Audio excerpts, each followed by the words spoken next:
you is a battlefield. Here, thousands of men are waging war. Every second of every hour of every day of every night. They wear no military uniforms. On their shoulders are no emblems of high rank. They seldom are awarded medals, but they are fighting our fight. Without them, we cannot win. These men are building ships. These are their weapons of war: the drill, the rivet, and the blowtorch, and that giant crane swinging high out over the yards, and paint to protect the metal from the sea, the automatic welder and the welding torch. The ships they are building will be the largest merchant fleet to ever sail the seven seas. Victory ships. Somewhere along the coastlines of this nation, a victory ship is sliding into the water every day. Tomorrow, 2 ships every day. Next month, 3 ships a day. Then 4, then more. Even as we see this dynamo of activity before us, a ship is born. In a few minutes now, she'll slide down the waves, wetting her hull to the cool strength of the sea. Yes, these men are giving birth to ships, and their labor is the pain of pushing muscle and sinew and brain until the ship becomes a living thing. Have you any idea what a freight-carrying boat looks like in its embryo period? Do you know through what stages it must grow and mature until it's strong and ready for a life of its own and a task nearly insurmountable?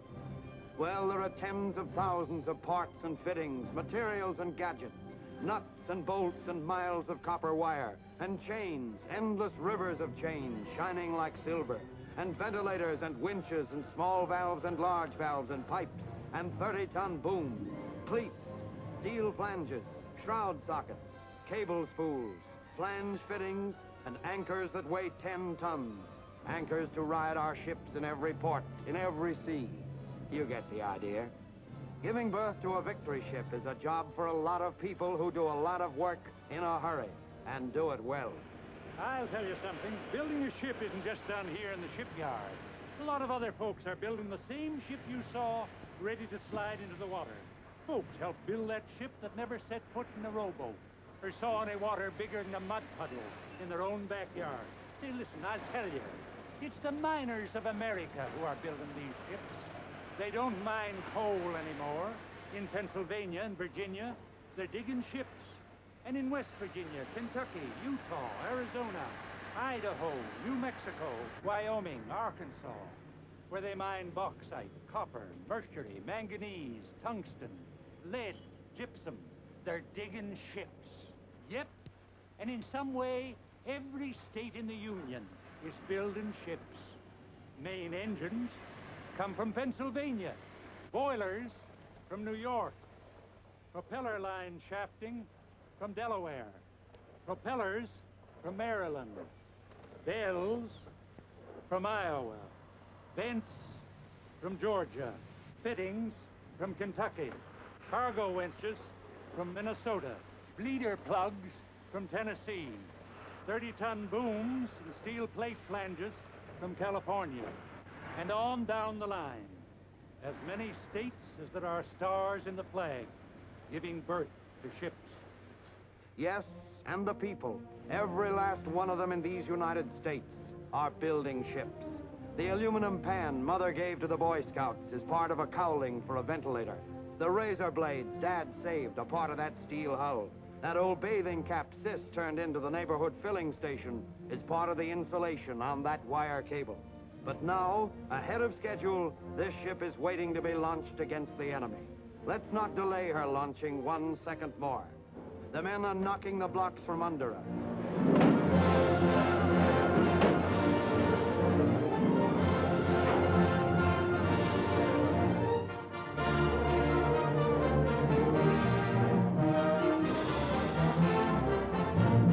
In the name of truth and justice and freedom.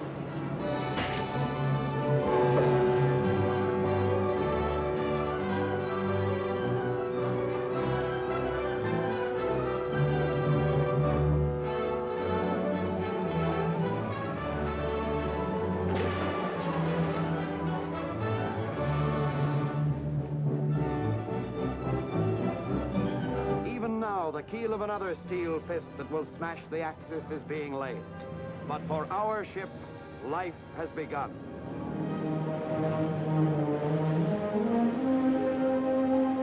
Yes, there she sits, her hull now cradled by the sea, her voyage to destiny already begun. She's off the ways, so another ship can be born. Oh, wait, we just thought of something. A ship isn't a living thing until men take hold of her wheel and set her course and turn her rudder this way and that and run her engines. So then, who's going to sail her? Where are the men who fill the arteries of this newborn thing life? Oh, yes, the men who are going to sail her. Hackett's my name, James Hackett. I'm from Colorado, but I'm going to sea. That doesn't sound funny to you. Not at all, Mr. Hackett.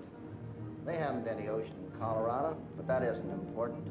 You ought to make a first-class seaman. Put your mind to it. Thank you, sir. Report in the doctor, Mr. Hackett. Yes, sir. Aye, sir. Your name? Robert Meyer, Where are you from? Washington, sir. That emblem you're looking at, Hackett, is the symbol of your new life, your life on the sea. But say, what have we here? Are these our men of the sea? That young fellow doesn't walk with a sailor's roll. A seafaring man? Where's his sea bag? And these others? Why, they look like any young fellows you'd say hello to on Main Street anywhere in America. You fellas lining up for the doctor? That's right, Bud. Pull off your shirt and make yourself comfortable. Yes, Mr. James Hackett. Get in line there while we take a look around. Well, this is the United States Maritime Service Training Station, where healthy young Americans, you can ask the doc, between the ages of 18 and 30, learn what it takes to be an A-1 member of the Merchant Marine.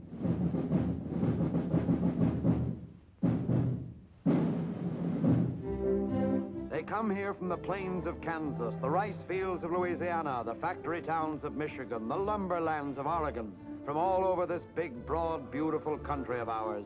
They come here to learn the ways of the sea. And these are the men who are going to sail our ships to the far corners of the world. These are the men who will deliver the goods and keep the engines running and hold the wheel through stormy seas and man the guns if such need be. All those ships we saw building, well, these are the lads who'll see them through till the job is done. Sea bags? Sure. They're soon packed with the gear of a seafaring man. A belt, a brush, handkerchiefs, hats, shirts, shoes, socks, dungarees, a jersey, a jackknife, and a little blue book, the American Merchant Seaman's Manual, their Bible of learning. Now perhaps you're wondering how you can teach a man to become a sailor on dry land. Well, let's go along while James Hackett and classmates learn a new trade, the honorable profession of going to sea. Attention to today's training schedule. Guard duty to be taken by section number 7. Section number 9, ordnance and small arms. Spend morning in machine guns and afternoon on 3-inch anti-aircraft guns. Section number 4, boats and davits. Section number 8, firefighting equipment. Soda acid and CO2 extinguishers. Section number 11, continuing engineering instruction. That completes the training schedule for today. Did you get that? A lot of salty talk there. Mooring lines and boat drills and davits and bridge signals. Yes, sir, sounds like a trip to sea. But listen, all of that and more is taught right here in classrooms to save time, which is something that's important now. This is marlin spike seamanship, how to knot and splice rope and wire. Now, maybe you think that tying a bowline sort of lost its importance when the clipper ships grew old at their docks. Not true. Listen. In the Merchant Marine, a man who can handle rope and wire efficiently is serving his country in the first line of battle. The seaman must know many knots and hitches, such as clove hitch, round turn and 2 half hitches, lark's head, timber hitch, killick hitch, rolling hitch, bowline, slippery clove, clove hitch. The uniform you will wear when you get your dress blues is the uniform of the United States government. And you represent that government just as surely and definitely as the men in the Navy. Boats and davits. Sometimes you have to get those lifeboats down in a hurry. These men are learning how before they go to sea. Cooks and bakers' school. It's a job to be well learned, and many a young fellow chooses this sort of work. And it's a trade that will surely be of value when the war is won. Oh, boy, does that look good. Say, where's that hardtack we hear about? gunnery practice.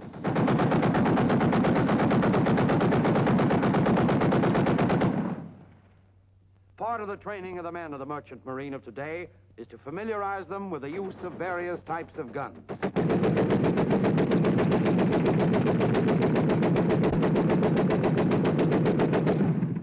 The demonstration you've just had of tracer control.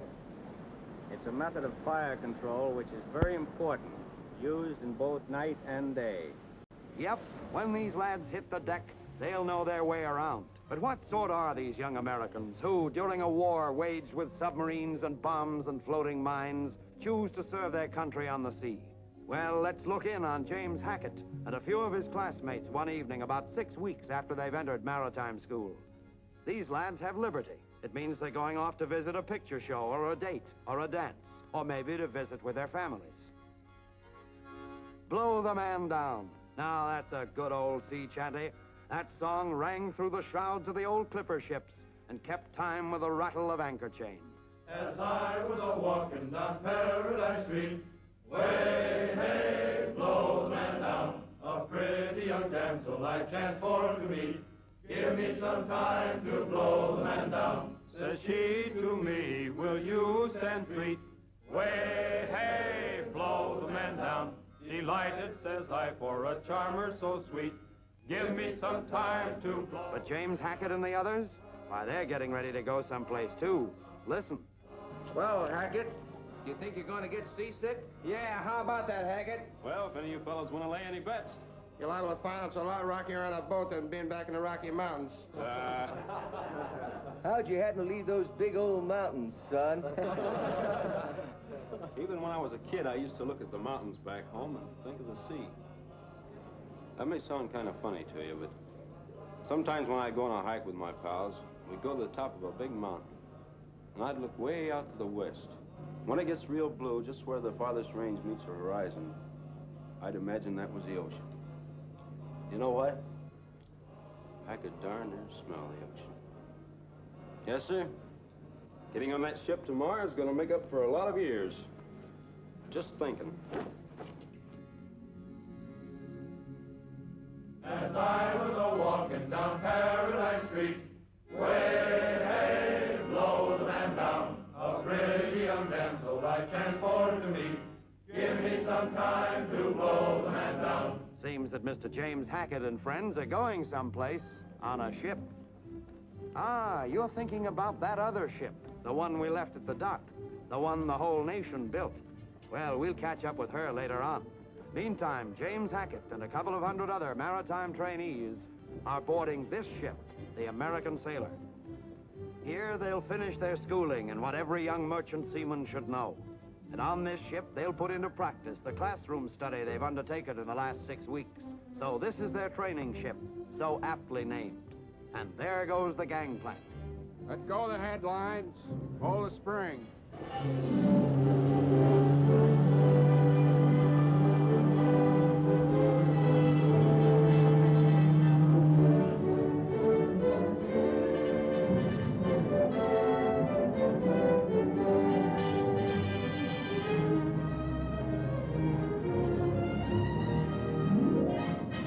Meet the captain, Commander A.C. Richmond, who's both captain of the American Sailor and superintendent of the Maritime School.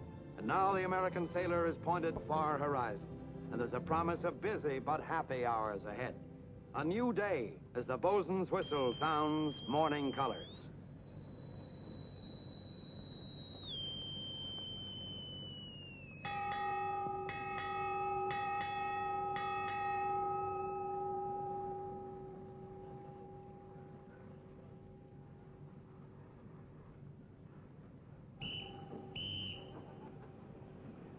Section, left, face. Black section, pull out. As I was a-walking down Paradise Street, way, hey, blow the man down, a pretty young damsel I chanced for to meet. Give me some time to blow the man down. Scrub away, hearties. It's got to be done. And where there's a will and a sea-going chanty, the decks are soon bright as the captain's buttons. So sweet. Give me some time to blow the man down. Oh, blow the man down, laddies, blow the man down. Uh-oh, here's a lad who shirked his scrubbing. At least he didn't move fast enough for the other fellows, and this is his punishment. Some fun, huh? And once again, our young seamen are on their way to their classrooms. Classrooms in every part of the ship, on the quarterdeck and the bow, stem to stern, and port to starboard, from the crow's nest to the farthermost corner of the engine room. Indeed, each working part of the ship must be studied. Her engines, her booms for cargo, her hatches, fore and aft, the mooring lines now coiled neatly on deck, the bridge with its compasses, its wheels, every space within the ship where wheels are turning or pistons sliding or signals given or orders spoken or eyes watching keenly along the barrel of an anti-aircraft gun. All of these places and all of these things and all of these workings must be understood. Join this group, if you will, at cargo boom number 2. Listen. Lead the topping lift back to the cleat on the tabernacle here, then, and make it fast, with 2.5 round turns and 3 full figure-8 turns. Did you get that? Well, perhaps not, but these lads did. They're learning how to handle a boom so they may load a cargo in the hold of a ship. We recognize this chap, and he, too, is serving his apprenticeship aboard the American Sailor. The salt sea air puts a kick in your appetite, and these young men stow it away, believe you me.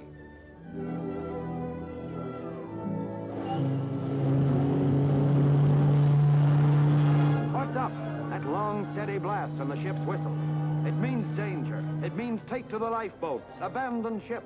This is what happens when all hope of saving the vessel is gone.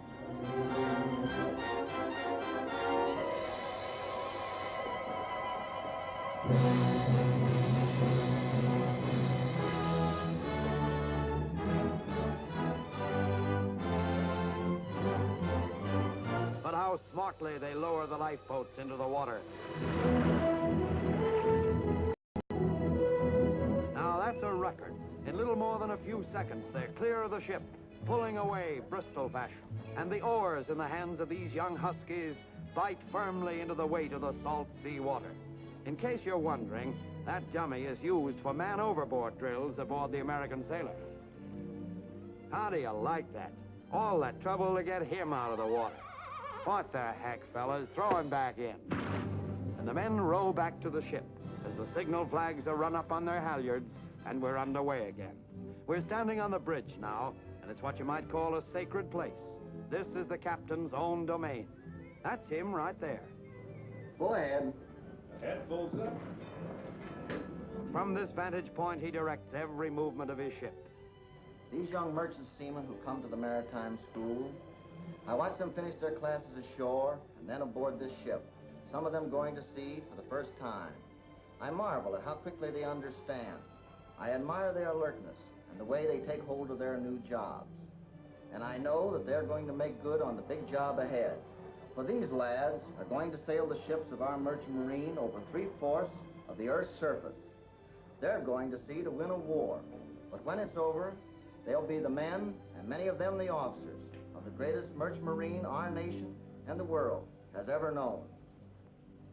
But to build that merchant marine takes work, hard work and long hours. And that sign above the shipyards means what it says.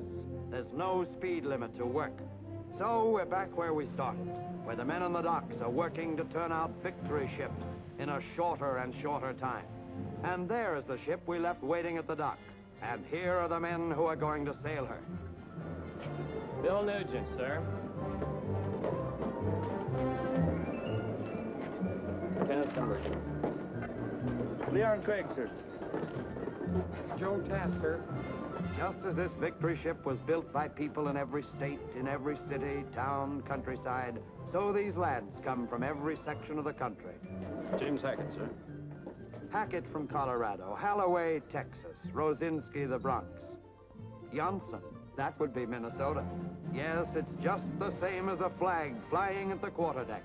A star and a lad from every state in the Union.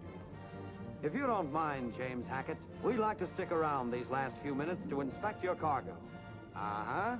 Aeroplanes, and still more aeroplanes, and munitions to arm them with. This is the cargo that fills the ships that sail from every port in the Union.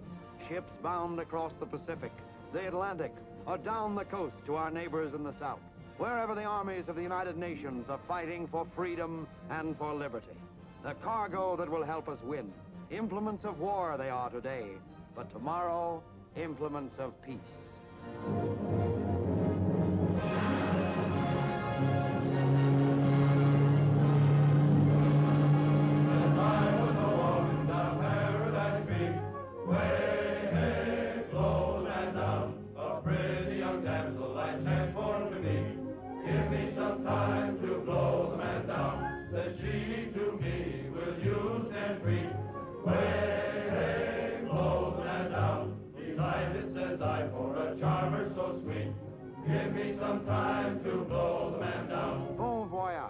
And a tribute to you, who, in the traditions of gallant American seamen of the past, are rebuilding the glory of our once great merchant marine. Fair sailing always, and guard your precious cargoes well. Yours is a proud and noble heritage. Young men of the merchant marine, the United Nations sails with you till victory.